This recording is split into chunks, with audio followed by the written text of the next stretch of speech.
NASA's a joke. And I'm not even talking about all these fake videos that are coming out where the astronauts are supposedly floating in space and then they like drop a ball or like you see cords or wires. I'm not even talking about that. I'm not even talking about how they lost the tech to go back to the moon. Yeah, that's why we haven't been back to the moon in like decades. Oh, but suddenly we're gonna go back and we're gonna send a woman for the first time. I really hope it's a woman that doesn't just go by pronouns that are female. So they suddenly found the tech because everybody's figuring out that they're a joke, but I'm not even talking about all of that.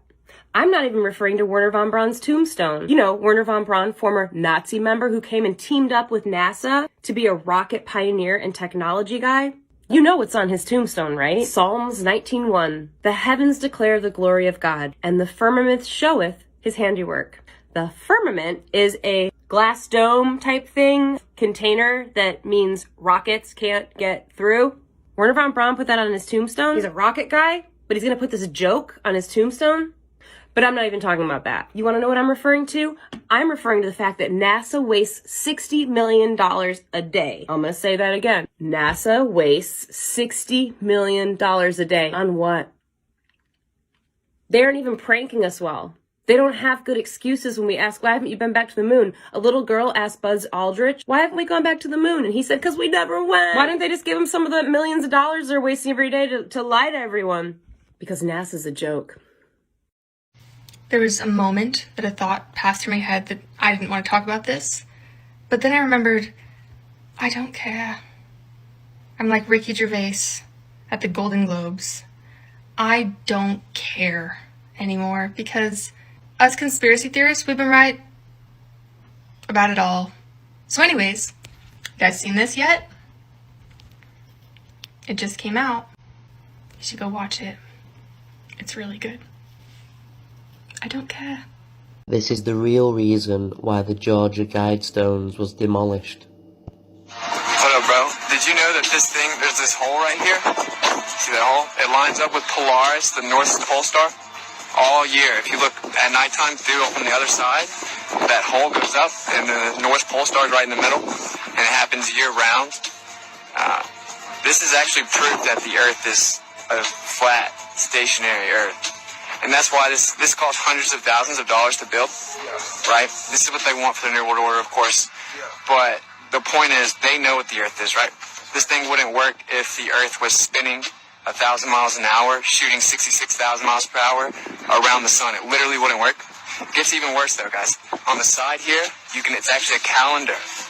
So if you see this right here, this is a calendar. So if you look through this, you can track the sun every day throughout the year. There's a certain year where it will be right in the middle on the solstice. It's a calendar. Okay? They buried a time capsule over here. Yep. And it tells you all about the astronomical abilities of it, right? This is some crazy stuff.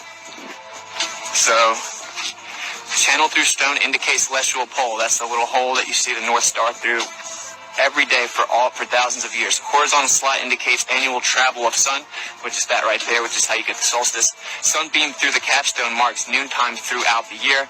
There's a slit in the top. When it's exactly 12 o'clock, the sun will be right in the middle of it. This is because the sky does the same thing and resets every year. This will always be accurate. That's why I spent hundreds of thousands of dollars building it. Or it would be a waste of money, right? It would only be right 1 year or something. So there you go. The Georgia Guidestones, not only was they basically the New World Order written in stone, there was also a complete astronomical clock. Obviously there's been a massive rise in people questioning the nature of reality and where they live and how they got here. So they've had to cover the tracks. Obviously people are exposing Agenda 21 of the United Nations and obviously what people are calling the New World Order, which is basically exactly what was written on them stones. Alright, so today we're going to do a little thought experiment on the globe Earth versus the flat Earth. And if you're in New York City and you want to go to London, the plane will get you there in about 7 hours and 10 minutes. But if you're in London and you want to go to New York City, it takes you about 7 hours and 55 minutes. About 45 minutes difference. It's the same exact distance. Why would it take a different amount of time? Well, think about it the way they tell you, all right? The globe Earth is spinning at 1,000 miles an hour in this direction, okay? So if you're in New York City and you're going to London, your plane travels at 500 miles an hour roughly. As soon as you take off, the Earth is now moving below you at 1,000 miles an hour. You're only going 500 miles an hour. You would never get there. You would lose 500 miles every single hour. And the opposite if you're in London. If you're in London and you take off and you're going 500 miles an hour, the Earth is moving below you at 1,000 miles an hour. Basically, you're moving at about 1,500 miles an hour towards your destination. You get there much faster, yet it takes longer from London to New York City than it does from New York City to London. Why doesn't it make sense? Because this doesn't make sense. But if you're on a flat Earth, flat stationary plane, and the only thing affecting the plane's time from one area to another is the jet stream and the wind patterns, that makes complete sense because we know the wind goes from west to east. And if you're coming against the wind, it's going to take longer to get here. And if you're going with the wind, it's going to take a shorter amount of time. I truly believe that if once you can understand this, it's almost like understanding that the astronauts didn't use a landline to call the White House when they went to the moon. I love you all. Stay blessed. For a very long time, many of us out there have been fighting the crusaders of the truth. But the reality is the world is sick. It is getting worse. And I believe it is getting worse because they know they are running out of time. And the great corruption that they hope for all of humanity is ramping up to try and take as many souls as possible. What does this have to do with Flat Earth? Everything. Because if every human being on this planet knew that we were all special, that there is a wonderful place to go, then we would never live in fear again. Brothers and sisters, it is time to rise. Brothers and sisters, I want you to stay strong in the faith. I want you to know that your crusade to prove to the world that God's creation is real. And by doing so, proves that God is real. And because of that, the enemy cannot stand that. They hate the idea that they can simply not humiliate us and demoralize us away so badly that we lose all faith and clarity in what God has given us. This has been happening for centuries, and we are just part of the long but strong crusade to stand up for what is right and to make sure that the glory of God is bestowed upon all those on this world. I promise we will prevail. Nobody cared who I was until I put the mask on. Nobody cared about the world being round until we started questioning it. Why do you think that is? Why do they care so much if a group of crazy people question the shape of this planet? This is fear. They are afraid because they know that if we can unite and become one, we are unstoppable. Take a good look at the surface of the moon. We only ever see one side because it never spins on an axis. There are no new impact sites from space debris. It looks the same, it always looks the same. And you would think too that if we are in the vastness of space and there are meteorites constantly, that the surface of the moon should be more impacted. But this doesn't make sense. The Earth is so big that it acts like a shield. That is the argument that I would have to a glober claiming that this rock is being impacted by meteorites, but there are no new impacts because it's not a rock.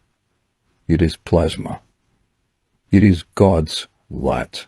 Guys, this isn't making sense. Guys, help. So, The people on the top left, right? They went on a spaceship and they crashed, and unfortunately they all died. Unfortunate. But I was looking into it. You know what's really weird? They all had identical twins. What are the chances of that? Every single astronaut on that ship had an identical twin, and none of the identical twins showed up to the funerals?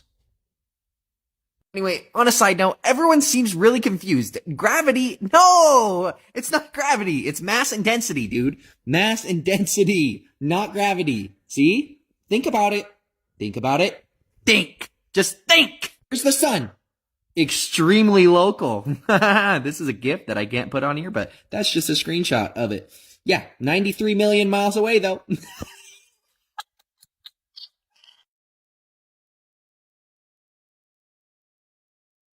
This is my yearly reminder that all compasses point north. A airplane is called a airplane. All the stars revolve around one star, and they won't let you go to Antarctica. But they're at war everywhere else. These low-flight jets proves that Earth has no curvature. They never dipping the jet fighter craft's nose down. It is necessary to adjust with the Earth curvature if the Earth indeed has curvature. As a matter of fact, they fly straight towards their destination without any adjustments to the so-called Earth curvature.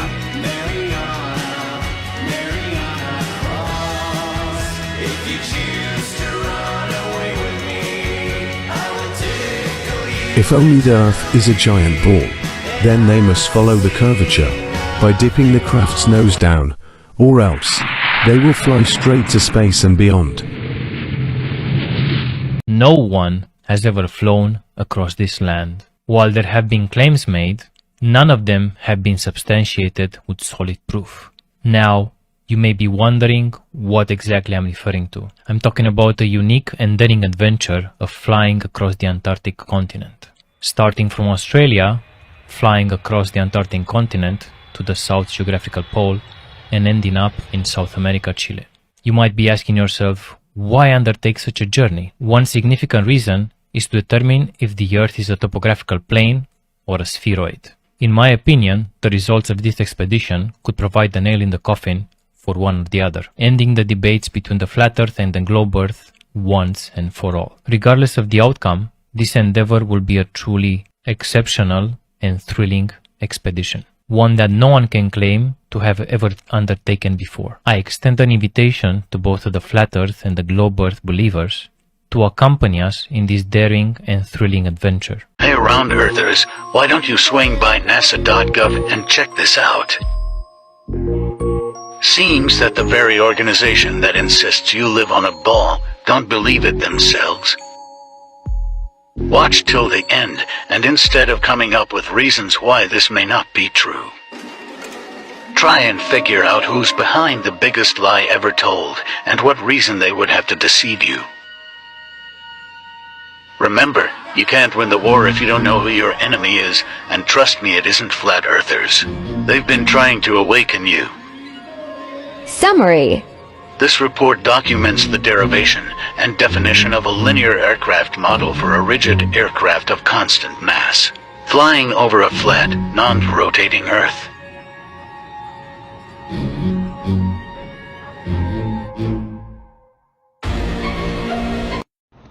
Hey, tick-tock. So, as many of us know, okay, Einstein came up with his general relativity theory around 1930-ish. And, as we were told to believe, and we're gullible enough to believe, nobody challenged Einstein. It was an accepted theory. Of course, it's all relative. No, that could not be farther from the truth.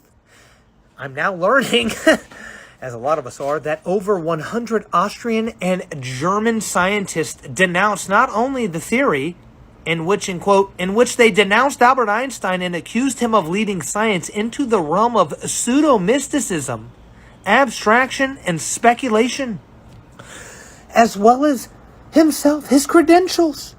And I know what you're thinking.